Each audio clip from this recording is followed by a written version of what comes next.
أجمعين، خصوصا إلى والدنا وأولادنا وأسرتنا وقرابتنا أجمعين، وخصوصا إلى سيدنا وشيخنا الشيخ محمد عيسى.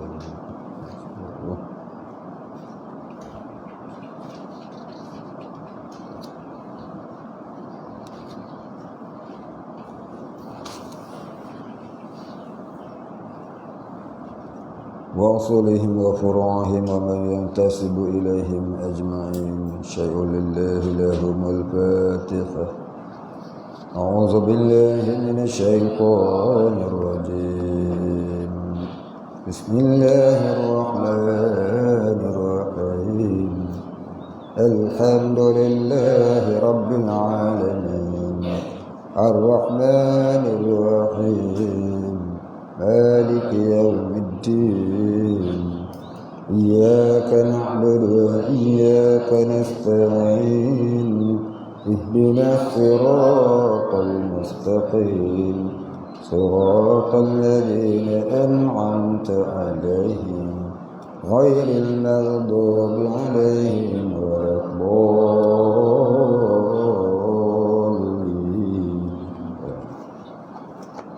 الحمد لله رب العالمين. الصلاة والسلام على أشرف الأنبياء والمرسلين وعلى آله وصحبه أجمعين. رب اشرح لي صدري ويسر لي أمري واحلل عقدة من لساني يفقهوا قولي.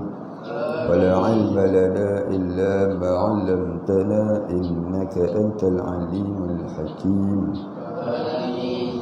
رضينا بالله ربا وبالإسلام دينا وبمحمد نبيا ورسولا.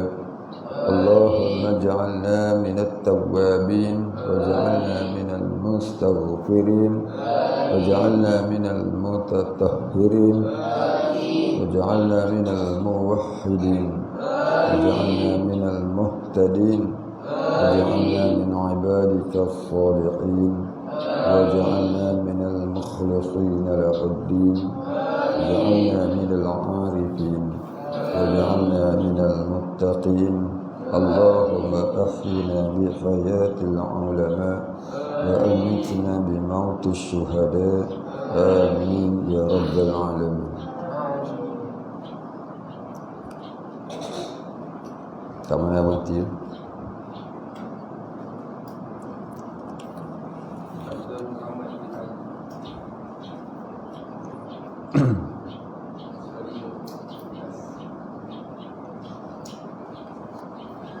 Bismillahirrahmanirrahim.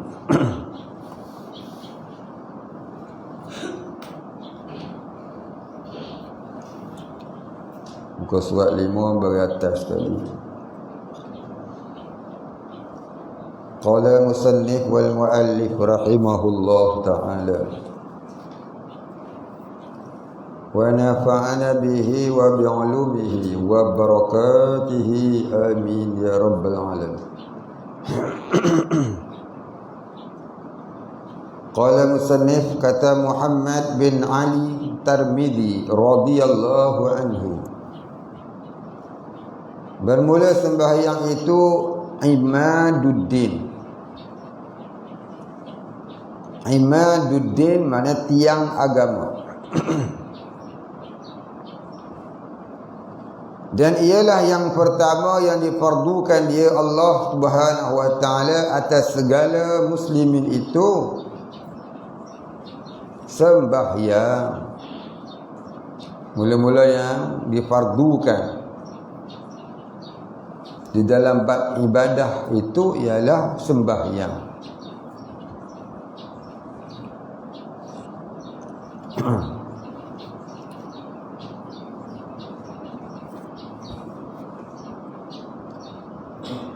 Bermula sembahyang itu berhadap Allah Ta'ala atas segala hambanya.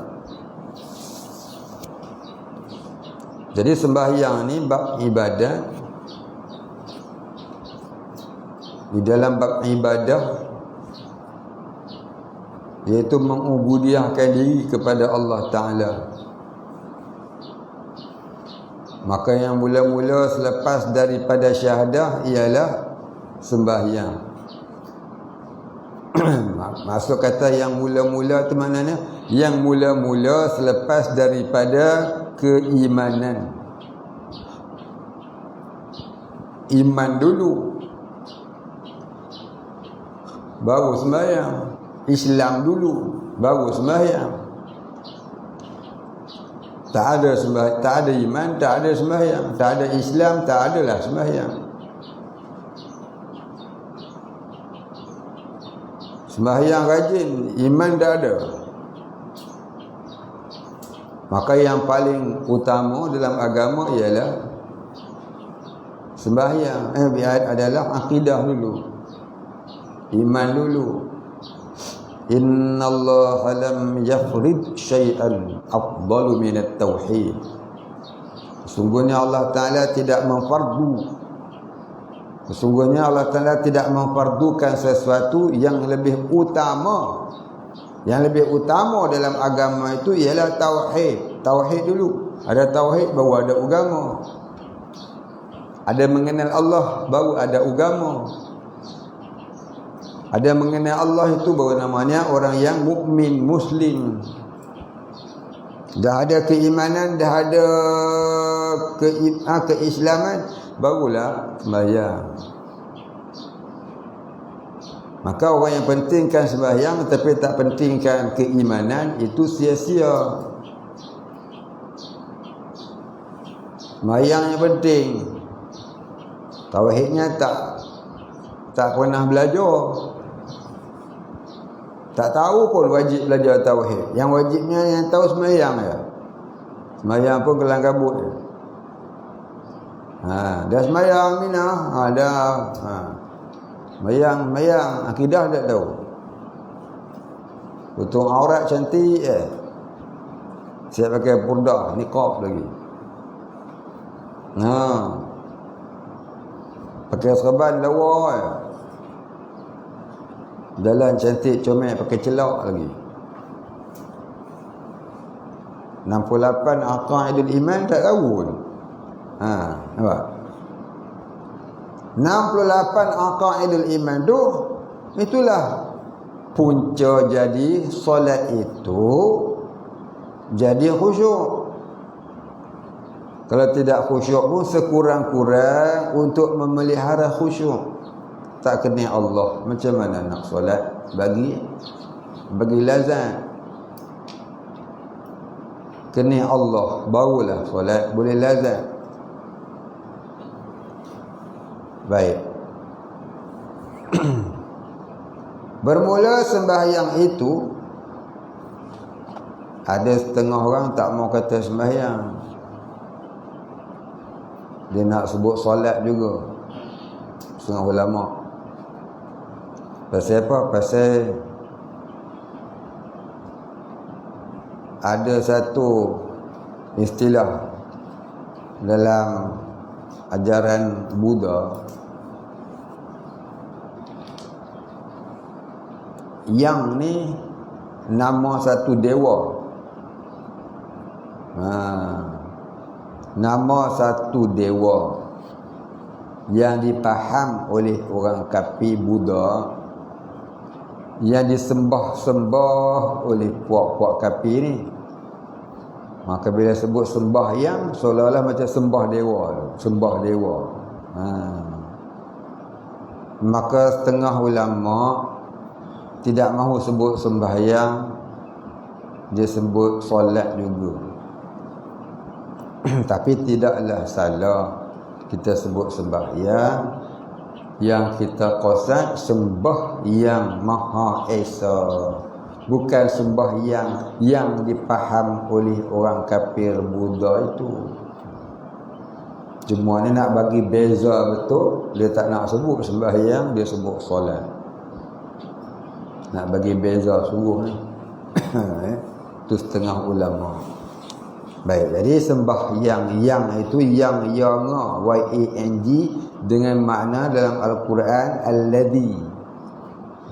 Tapi sembahyang di sini ni ialah satu kalimah dengan makna solat. Baik, kata dia, bermula sembahyang itu berhadap Allah Ta'ala atas segala hambanya,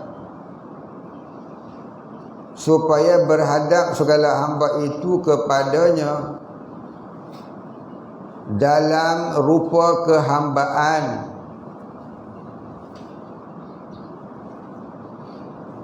Baik, kata dia, bermula sembahyang itu berhadap Allah Ta'ala atas segala hambanya. Apa maksud berhadap? Kita faham maksud berhadap dulu. Kalau kita kata berhadap itu ialah berdepan. Berhadap maknanya berdepan. Menyembah maknanya apa dia? Bersujud.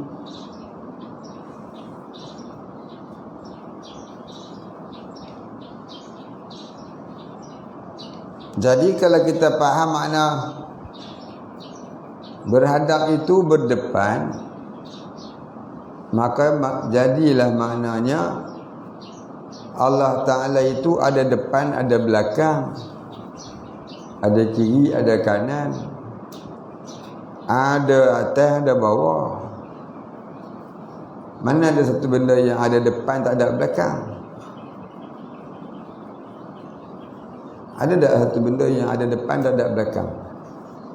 Cuba fikir. Dia ada depan, ada belakang, tak ada?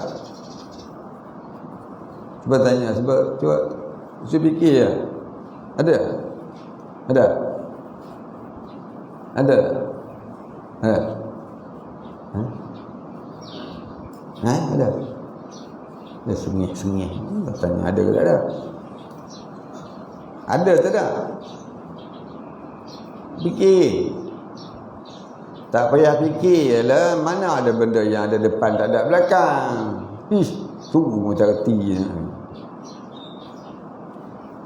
Ada depan mesti ada belakang. Mana ada depan tak ada belakang?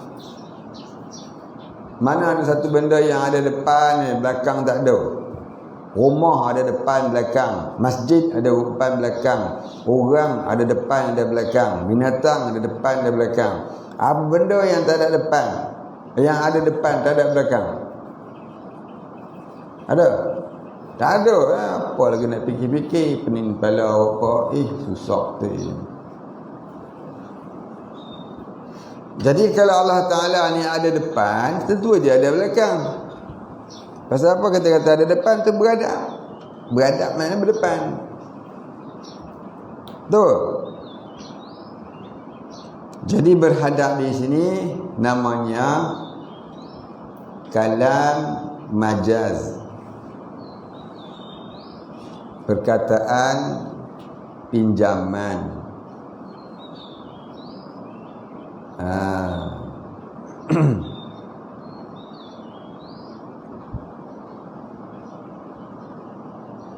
Ataupun kita kata kalam kinayah, simbolik, bukan yang sebenar, simboliknya.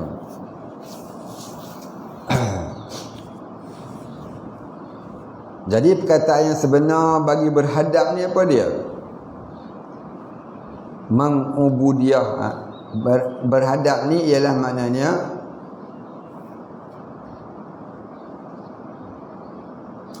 tidak terasing Allah Ta'ala itu atas segala hambanya. Begitu. Supaya tidak terasing rasa di dalam hati hamba itu kepadanya dalam rupa kehambaan. Itu. Rasa tidak terasing. Jadi berhadap Allah Ta'ala atas hambanya, maknanya tidak terasing Allah itu atas segala hambanya.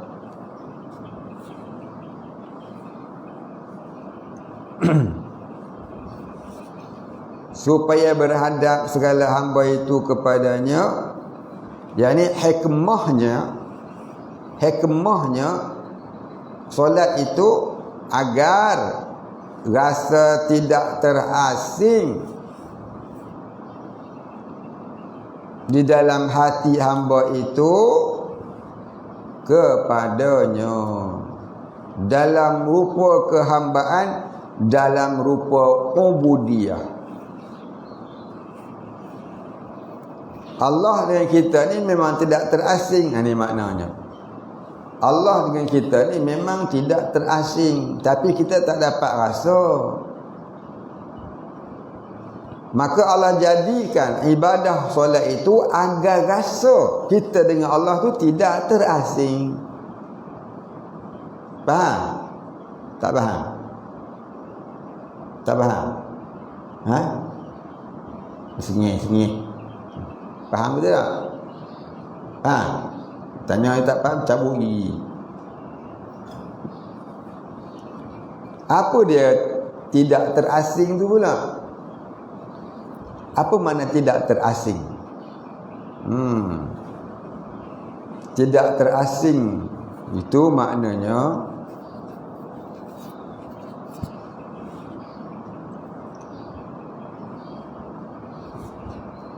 antara kita dan Allah itu tidak berpisah. Antara kita dengan Allah itu tidak berpisah.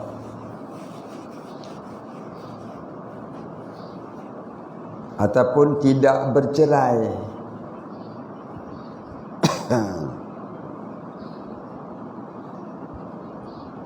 Maknanya, maknanya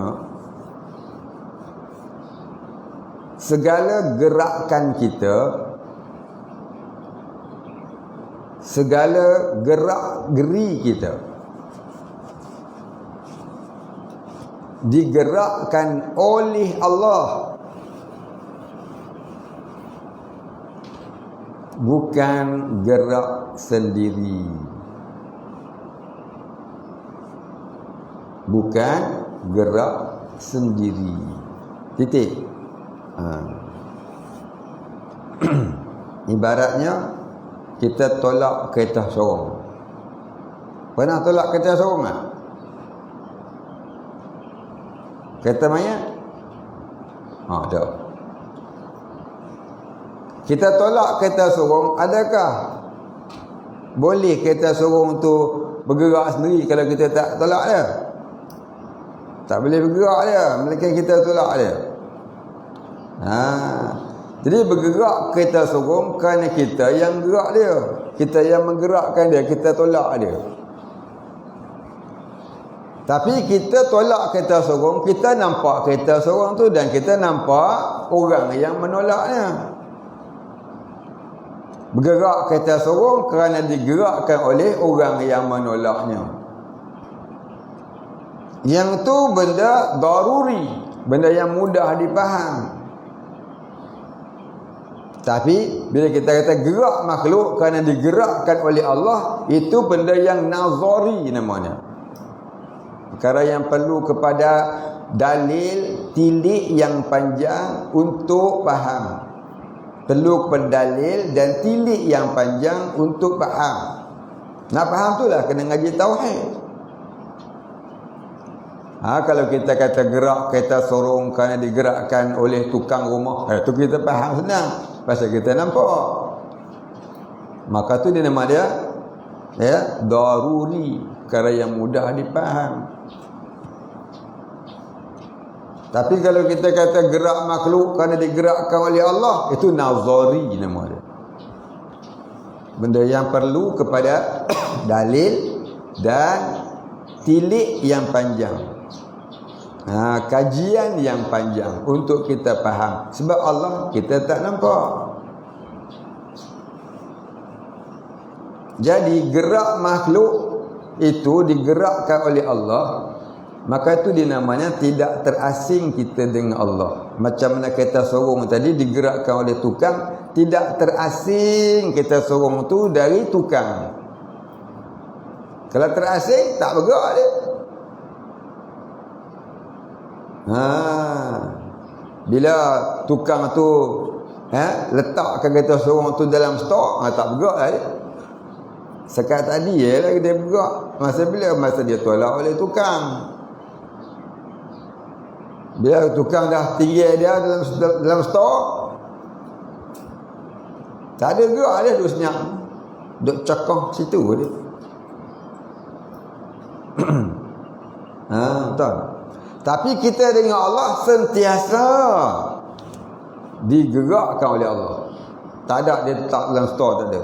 Sampai masuk dalam kubur pun masih digerakkan oleh Allah. Dalam kubur cara kubur pula. Ya, dalam kubur cara dalam kubur pula.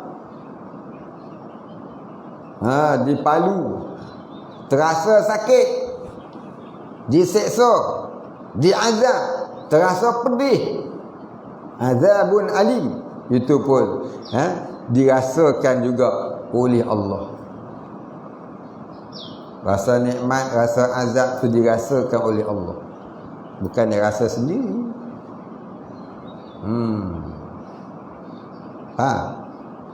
Itu kata tidak terasing kita dengan Allah. Makhluk dan Allah itu tidak terasing. Maknanya gerak makhluk itu bukan gerak sendiri, tapi digerakkan oleh Allah. Boleh faham? Itu yang dikatakan makhluk dan Allah itu tidak bercerai dan tidak bersekutu. Apa pula tak bersekutu ni? Apa pula tak bersekutu? Tulis dulu. Makhluk dan Allah tidak bercerai, yakni tak terasing, dan tidak bersekutu. Apa dia tidak bersekutu? Tidak bersekutu artinya tidak berkongsi sifat. Tidak bersekutu artinya tidak berkongsi sifat.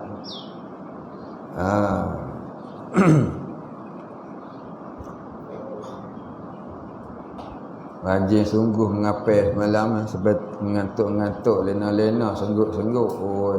Habis dah Jurumiyah malam ni rasanya hafal. Habis kita tasrih semalam hafal habis.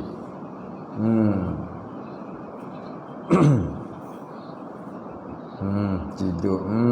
Seronoknya tidur. Seronok tidur. Bila nak beli halim? Besok orang alim kita pergi ke lain. Jangan duduk tidur ngaji. Ngaji tak tidur. Jangan tak si tidur ngaji. Ngaji tak si tidur. Bangun. Basuh kaki. Ambil air sikit bulan telinga.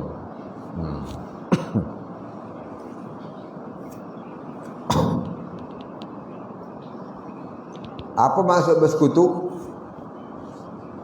Bersekutu maknanya tidak berkongsi sifat. Kita tidak berkongsi sifat dengan Allah. Hanya Allah yang memiliki sifat. Makhluk dan Allah tidak berkongsi sifat. Hanya Allah yang bersifat. Makhluk tidak bersifat. Makhluk tidak bersifat. Yang ada pada makhluk hanyalah arad. Tulis. Jangan duduk nak faham dulu baru nak tulis. Memang tak boleh faham. Tulis dulu baru fahamkan. Jangan faham dulu baru nak tulis. Memang tak faham kedaru.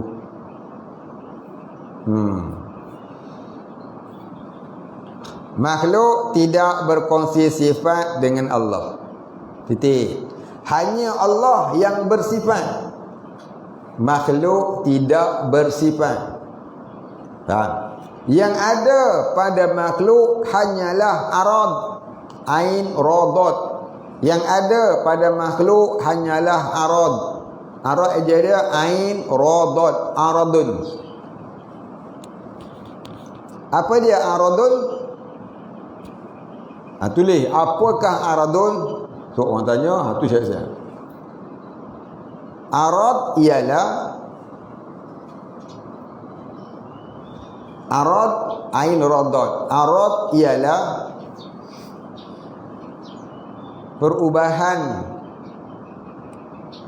perubahan yang terzahir pada diri makhluk. Perubahan yang terzahir pada diri makhluk. Titik. Yang mana perubahan itu diubah-ubah oleh Allah. Di mana perubahan itu diubah-ubah oleh Allah.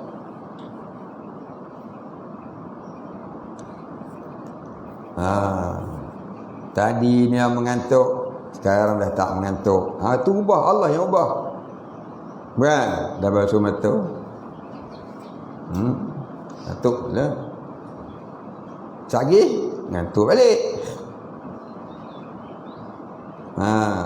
Tadi ni berdiri, sekarang dah duduk. Tadi ni tidur, sekarang dah jaga.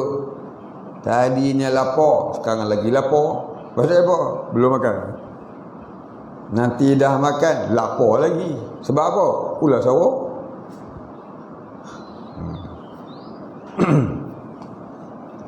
Nampak? Itu semuanya gerakan-gerakan yang digerakkan oleh Allah. Tadi berjalan, sekarang berdiri. Dah berdiri, duduk.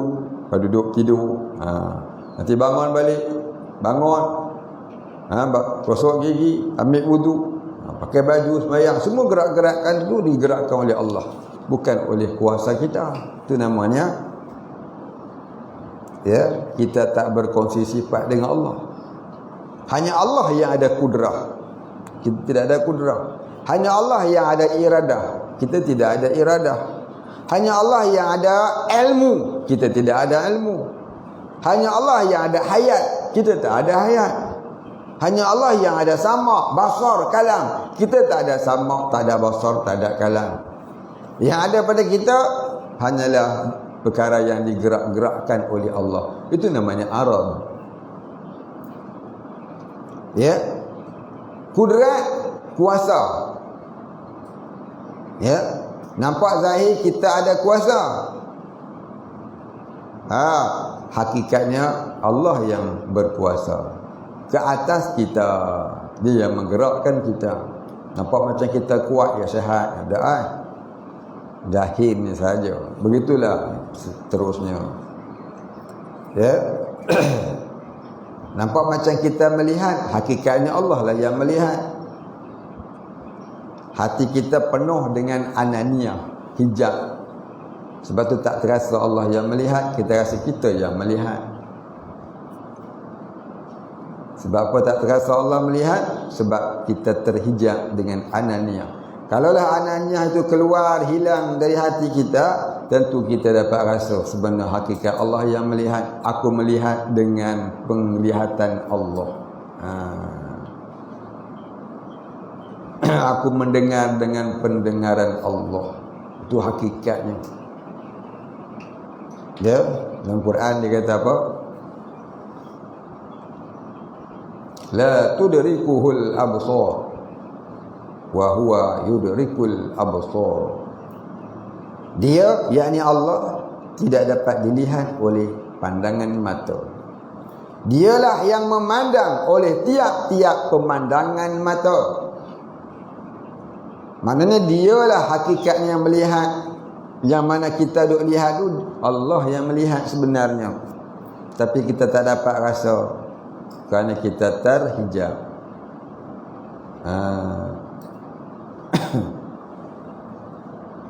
Boleh faham? Itu hakikat. Ini tauhid. Tauhid dulu. Buat mayang. Dapat aku kerjakan solat ini, Allah lah yang menggerakkan aku ini. La hawla wa la quwwata illa billah. Tidak ada daya dan upaya untuk meninggalkan maksiat dan mengerjakan taat melainkan dengan Allah. Allah yang mentakdirkan, Allah juga yang menggerakkan. Aku hanyalah menjalani takdir Allah. Baru Allahu Akbar. Allah tu maha besar. Boleh faham? Itu makna kata berhadap tadi ni. Jadi maksud kata berhadap tu tauhid sebenarnya. Salah tauhid, kau sembah punggung untuk imam. Ya. Sembah Kaabah syirik. Habis menghadap ke arah Kaabah. Kaabah tu adalah kiblat. Apa kiblat? Satu benda yang dibuat tempat berhadap. Itu makna Kaabah. Tapi bukanlah kita menyembah Kaabah.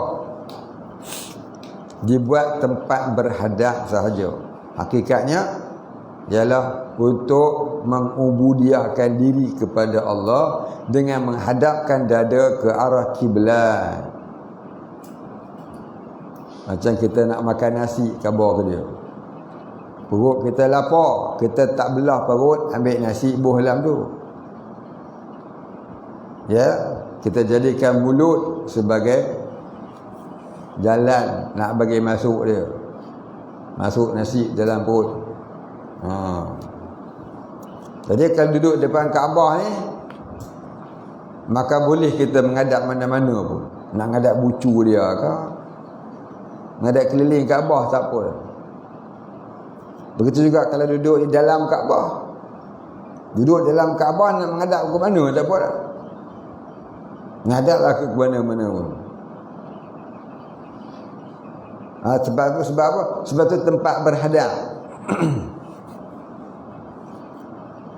Maka hakikatnya ialah kita beribadah kepada Allah.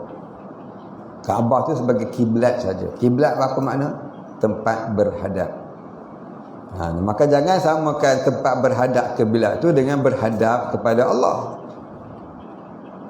Jadi kalau kalam penuhnya, perkataan penuhnya berhadap ke arah kiblat kerana beribadah kepada Allah. Begitu kalam penuhnya. Boleh faham? Jadi kita makhluk dengan Allah tu tidak terasing dan tidak bercerai, tidak bersekutu. Makhluk dengan Allah tidak bercerai dan tidak bersekutu. Maksudnya makhluk dan Allah itu sentiasa berhadap. Dalam arti kata yang lain, gerak makhluk bukan gerak sendiri, tapi digerakkan oleh Allah. Itu kata tak terasing makhluk dengan Allah. Dan makhluk dan Allah pula tidak bersekutu. Yani Allah tidak berkongsi sifat dengan makhluk. Makhluk tidak ada sifat. Yang bersifat hanyalah Allah. Faham kan? Kemudian hafaz. Ini tauhid. Tak faham ini, solat tidak sah. Ya, pasal apa? Fala tasihhul ibadah illa bi ma'rifatil ma'bud. Maka tidak sah ibadah melainkan mengenal yang diibadahkan. Mengenal Allah. Ini sebahagian daripada perkara yang wajib dipaham untuk mengenal Allah. Barang siapa duk rasa dia, makna dia tak kenal Allah. Ini baru kenal dengan ilmu. Tak sampai lagi kepada pengenalan yang sebenar. Pengenalan kepada Allah Ta'ala itu ada 5 peringkat.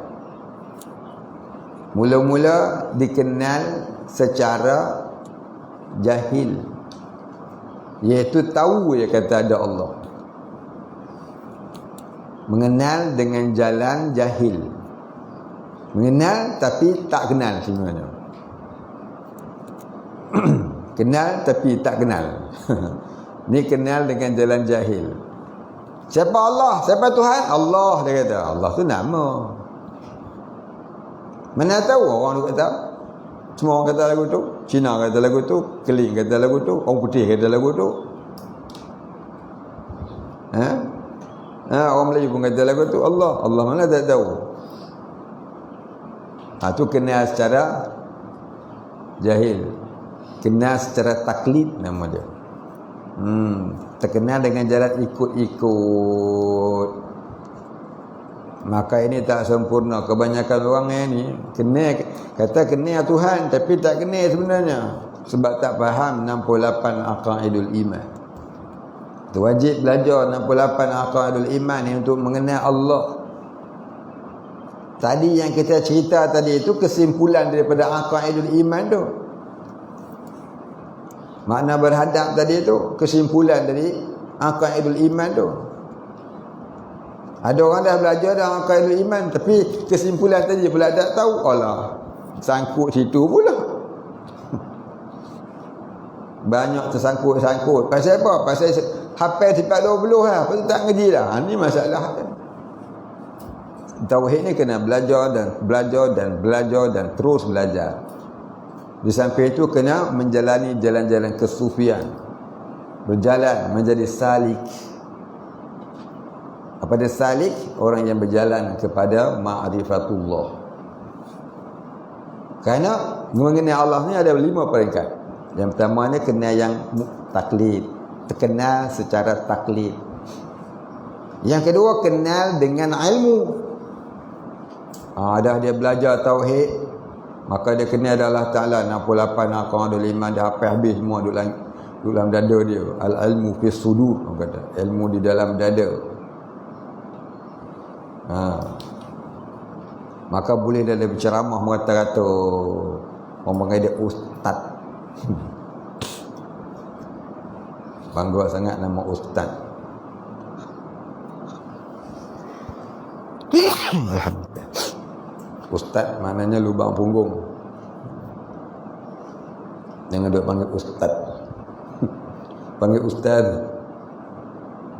dengan zal. Panggil ustaz.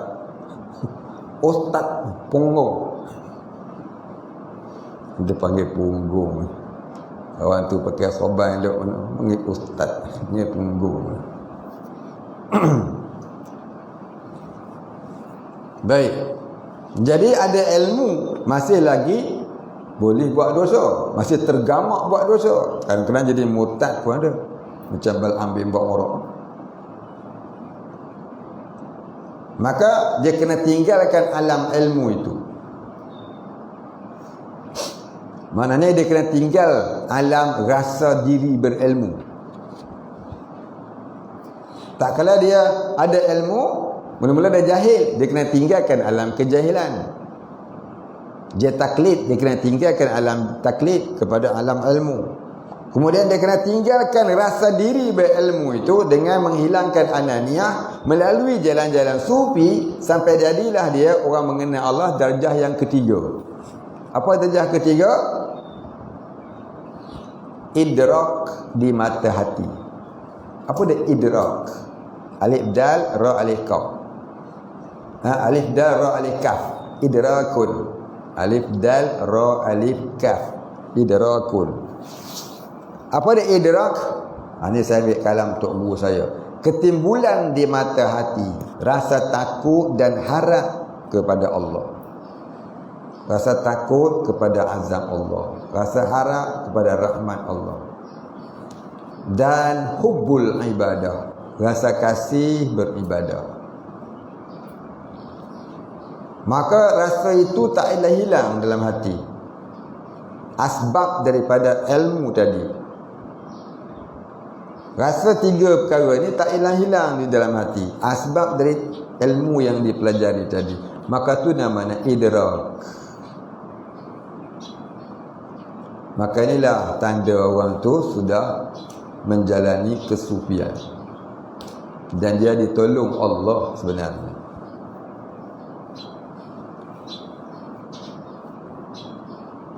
Bila dia istiqamah begitu, hal tadi ni, jika Allah Ta'ala kehendaki dia menjadi lebih baik, maka dia mengenal Allah pada darjah yang keempat.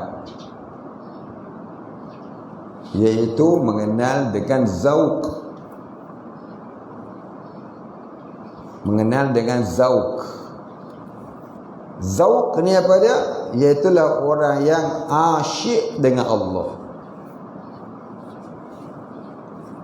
Orang yang asyik dengan Allah.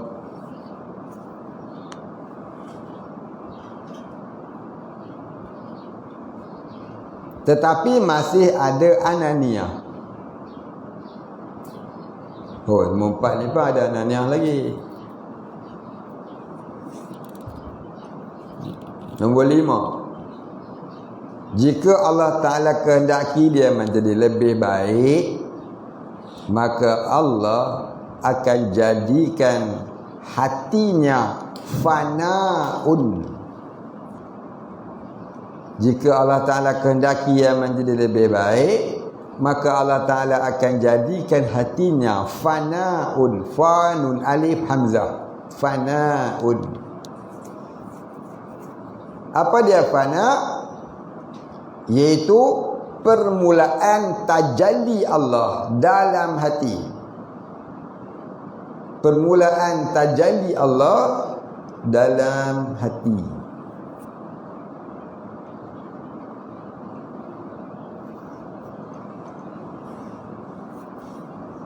Tak kala itu hatinya terlupa kepada sesuatu jua pun.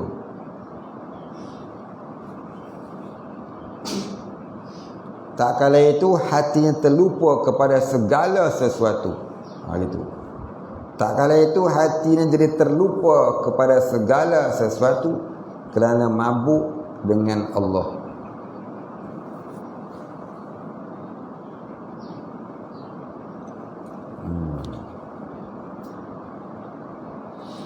Ini namanya orang yang fana. Dan yang keenam, fana tadi ni, ya, nombor 6 ni nak tulis lagi. Nombor 5, fana tadi ni terkadang dia datang, terkadang dia hilang. Terkadang dia datang, terkadang dia hilang. Orang yang berjalan pada Allah, ya. Bila dia datang, dia kena uzlah. Dia tak hidup dengan orang, nanti orang kata dia gila. Kalau dia terjadi tak kala dia duduk dengan orang, ya, itulah terbit perkataan yang kadang-kadang menyalahi syariat. Dia kata anal haq, aku Allah. Ma fi jubbati illa al-haq. Tidak ada dalam jubahku melainkan Allah. Sebab apa berlaku begitu? Sebab terlalu mabuk sampai terkeluar kalam-kalam latahan. Dia terlatah. Dalam bahasa Arab disebut tahallaj. Apa dia tahallaj? Perkataan latah orang-orang sufi yang fana. Tahallaj dia ta ha lam alif jim. Ta ha lam alif jim. Tahallajun. Maknanya perkataan latahan ahli sufi. Kerana terkejut dengan tajalli Allah dalam hati. Perkataan latahan orang sufi kerana terkejut dengan tajalli Allah dalam hati. Apa tajalli tadi? Permulaan hilang ananiah dengan sebab ingat kepada Allah.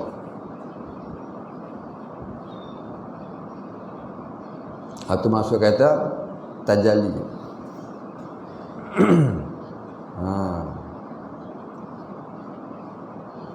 Apabila fana itu tak hilang-hilang dari hati,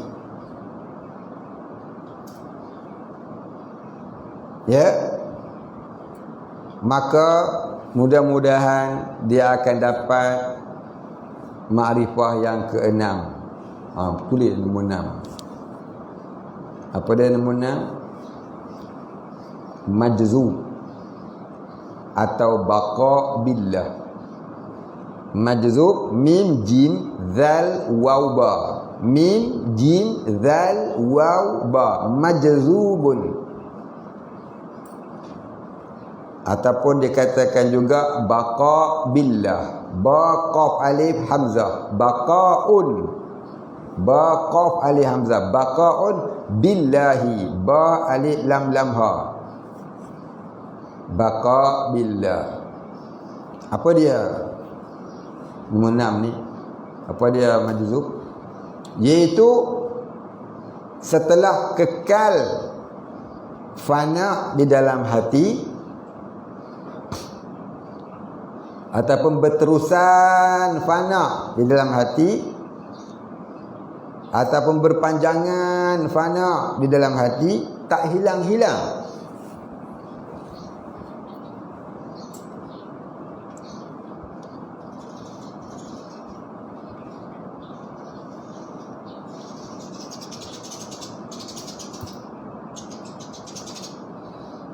Apabila fana berterusan di dalam hati, tidak hilang-hilang, maka hilanglah mabuknya.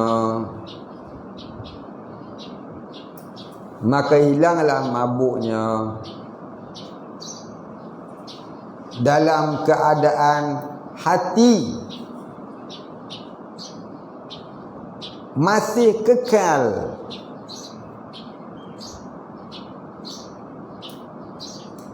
dalam ma'rifatullah, iaitu masih kekal dalam mengingati Allah, tidak lupa-lupa.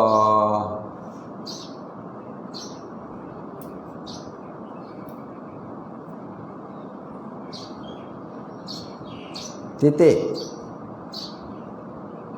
Di waktu ini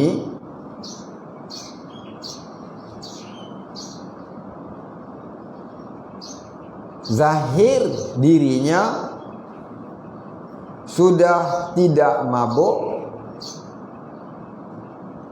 dan dapat bergaul dengan masyarakat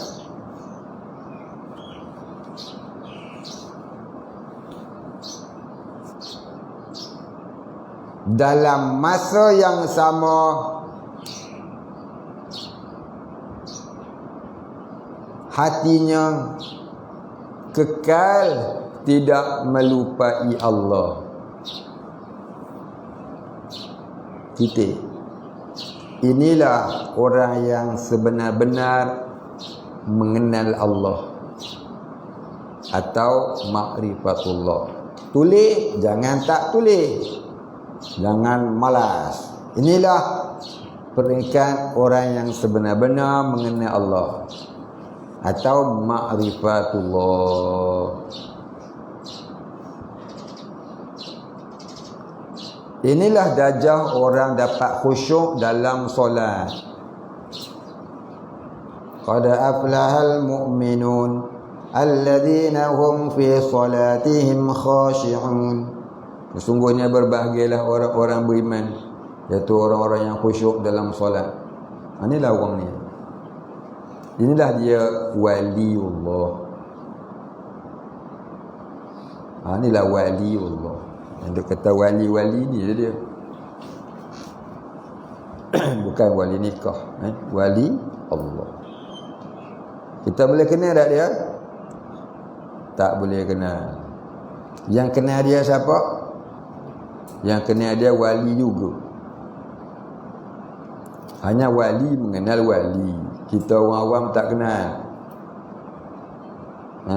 Kalau orang tu dakwa dia wali, kita janganlah kata dia salah. Kita boleh ghostan sudahlah. Pasal kita tak kenal. Ada tak wali mendakwa dirinya wali? Ada.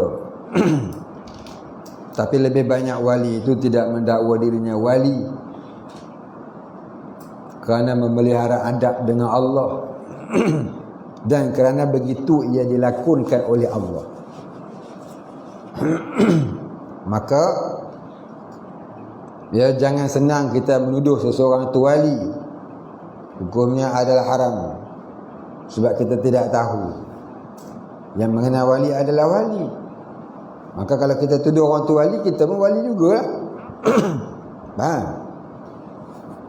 Maka kalau kita lihat orang tu baik, rajin solatnya, banyak jaga ibadatnya, kita kata saja orang baik-baik sudah, orang soleh dah cukup. Dia tu wali tu. Malam aku tengok dia terbang.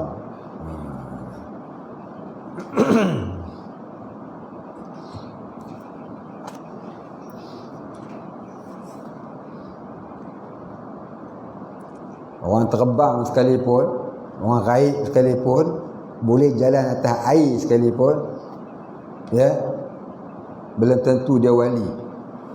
Terkadang dia pakai ilmu sihir. Kadang-kadang dia bersahabat dengan jin. Kadang-kadang dia wali sungguh, kita tak tahu. Kalau dia bersahabat dengan jin, maka tu namanya istidraj. Kalau dia tu orang beriman tapi dapat kelebihan yang macam tu nama dia maunah. Kalau dia betul wali, itu namanya karamah. Kalau nabi namanya mukjizat.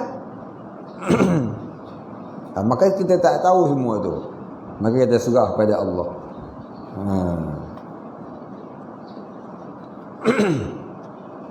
Boleh faham? Ya, itu masuk kata berhadap Allah Ta'ala atas hambanya, supaya berhadap segala hamba itu kepadanya. Tu nak cerita yang tu panjang sampai ke situ. Boleh faham? Hafaz. Kemudian jadikan satu matlamat. Apa dia? Aku nak khusyuk dalam solat, supaya aku tak terkena azab. Azab mana? Azab kubur, azab padang mahsyar, azab yaumil hisab, azab neraka. Ini semuanya azab-azab yang tak akan kita dapat bertahan. Azab-azab yang tak akan dapat kita bertahan. Jangan duduk sembang lah. Neraka pun neraka lah. Jangan cakap lagu tu. Susah kat dunia pun tak tahan lah. Ambil pisau, potong jari, potong satu-satu, sakit tak? Ambil potong kelas ni, sakit tak? Itu potong tak ni. Itu pun kita tak tahan lah. Ini kan pula kita nanti akan dicincang lebu. Jadi balik dicincang lebu nah. Lama-lama tak sakit lah ustaz. Alah bisa tegal biasa. Alah bisa tegal biasa. Neraka ni seksa dia makin lama makin sakit, makin sakit, makin sakit. Bukannya Allah bisa tegal biasa. Sampai bila? Sampai habislah masa ribu-ribu tahun duduk dalam sana. Yaumin kana miqdaruhu alfasanatin mimma ta'uddun. Sehari di akhirat itu terasa seolah-olah 1000 tahun di dunia. Sehari di akhirat. Siapa tinggal subuh dengan sengaja, tinggal solat subuh, 80 tahun akhirat duduk dalam neraka. 80 tahun akhirat berapa hari? Kali pula dengan 1000 tahun dunia. Tu dia. Sekali je tinggal solat subuh dengan sengaja. Dah jagalah tu. Dah klik pop biji mata, jaga dah orang azan. Orang azan tu bunyi lagu ni. Hayya ala salah. Dah sudah tak bangun. Pasal apa? Bang pun salah. Hayya ala salah bunyi. Marilah buat salah katanya. Tak sembahyang ke dia? Abang betul-betul dengan sebut Allahu Akbar, Allahu Akbar. Kita baca Allahu Akbar, Allahu Akbarullah.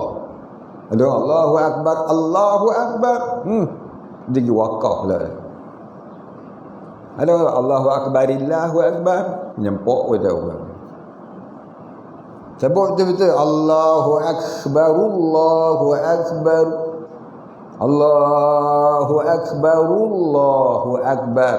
Bukan Allahu Akbar, Allahu Akbar. Telo maklah. Telo lagu tu siapa? Baca betul-betul. Lalu saya tengok target tak ada. Tahu tarjih?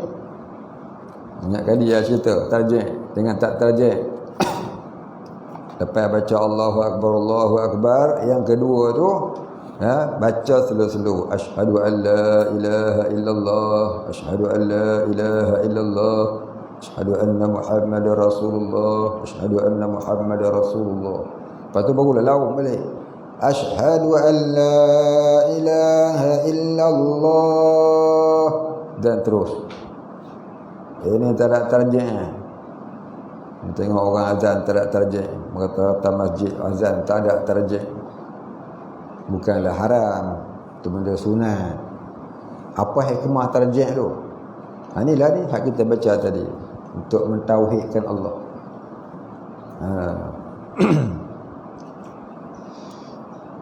Baik, habis.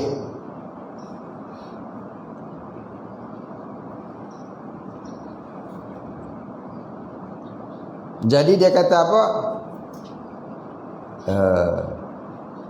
Untuk menghadirkan sifat kehambaan kepada Allah itu dalam keadaan tazallulan, yakni merendahkan dirinya, dan tasliman, yakni menyerahkan dirinya,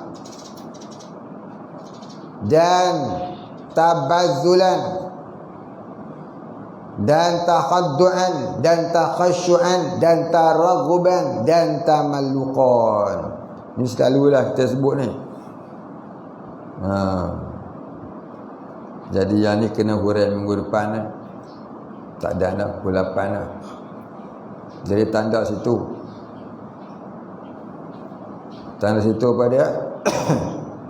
Dengan keadaannya tazallulan. InsyaAllah minggu depan kita sambung.